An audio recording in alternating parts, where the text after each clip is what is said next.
that head a little lower.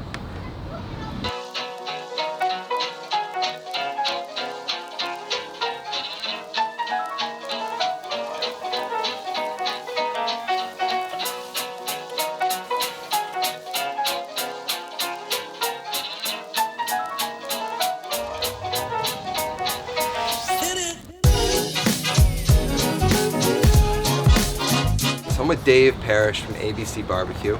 He's the inventor of the slow and sear, the Maverick. Maverick XR50. The Maverick XR, it's a lot of numbers. Yep, I co-designed it with Maverick. Fantastic tools, he's a great inventor. He came all the way up from North Carolina to hang out with me today to school me on how to make a better grilled steak using some of his tried and true techniques. And we're just here to share it all with you. So Dave, give us the short and sweet of what it takes to make a perfect grilled steak. All right, so for the perfect grilled steak, there are a few things that are important. One is to salt the steak a day or two in advance.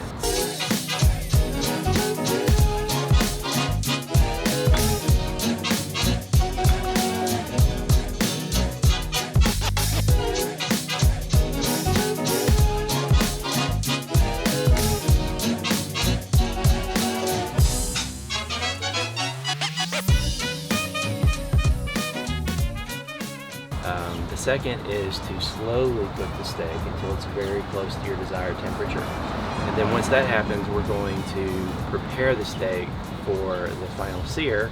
And then when we sear it, we're going to do something that you've never tried before, and it's totally going to flip the script on the way you cook steaks in the future. This guy knows what he's talking about. So today is all about 5 tips to make the perfect grilled steak on a Weber charcoal grill using Dave's amazing slow and sear.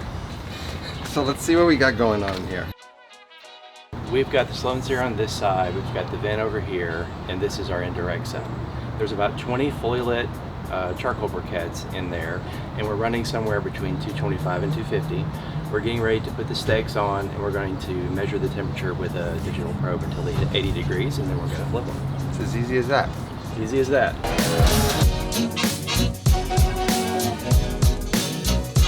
So we're sticking internal thermometer probes into each piece of the meat, right into the thickest part. Dave's got this thermometer that has 4 probes connected to it, so we can monitor each steak and the temperature of the Weber all at once. So we're basically just gonna cook this on indirect heat till it gets to about 80 degrees internal temperature. Then we're gonna flip it and cook it till it gets to about 115 to 120 degrees internal, and that should take about 45 minutes to an hour. So it's right here, it says it's like just under 300 degrees.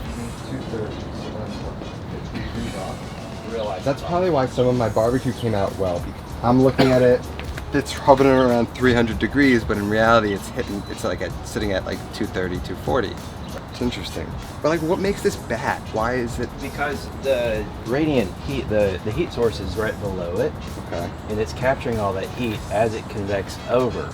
And as it gets over here and down to the grate level, the intensity is much less. That is at an actual temperature. Of what it is right above the flame. Right. The problem is you're not going to eat the lid, you're going to eat the meat. We're at about 80 degrees internally. Got another probe thermometer just to double check the temperatures, and then we're gonna flip them.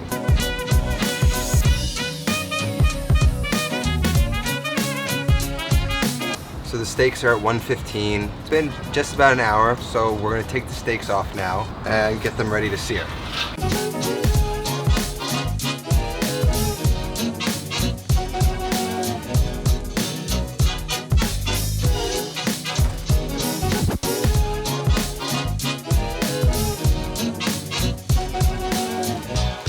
Now we're adding more charcoal because we need to fill up the sear box with hot charcoal to get a really nice sear on the steak. So the steaks are off the grill, we're just loading it up a chimney full of charcoal, and then we'll be ready to sear.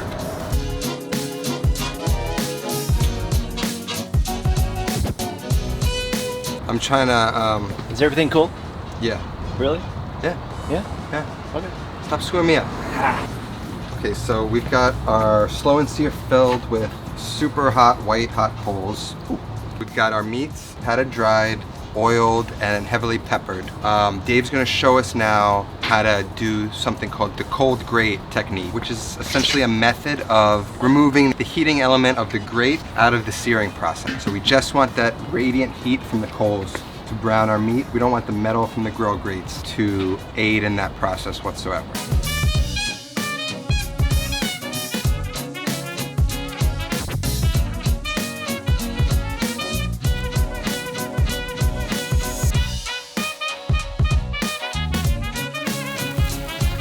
Here we go.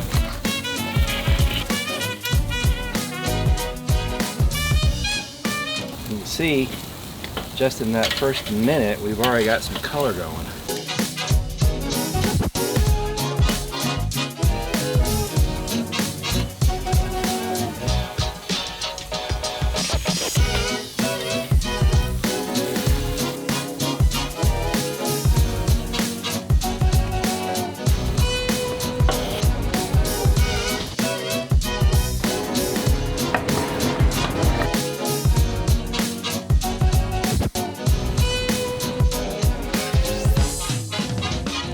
Okay. Nice. Pink end to end. Soft, but cooked through. So this is great. Let's dig into this. Yeah, I think you need that one right there.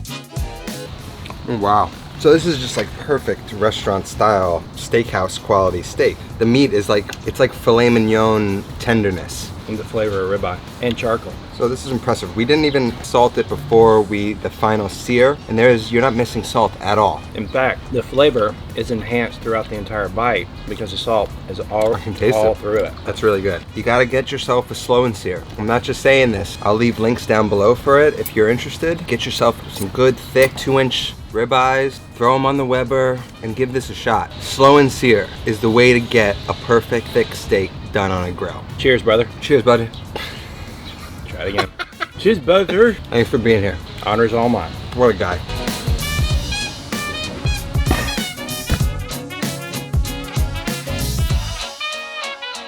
Thanks again for watching, everybody. Fun episode. Happy to have Dave come by, show us how to do things right. Definitely the best steak that I've cooked at my home, and now I know how to do it, and I'm excited. So thanks, Dave. Thank you. Appreciate you taking the trek up here. Brother, it was a pleasure. So guys, go check out ABC Barbecue. I'll leave the links down below to the website, to the slow and sear. It's really fantastic, so please go check it out. Have a great one, and I'll see you next time. Alrighty, that's a wrap.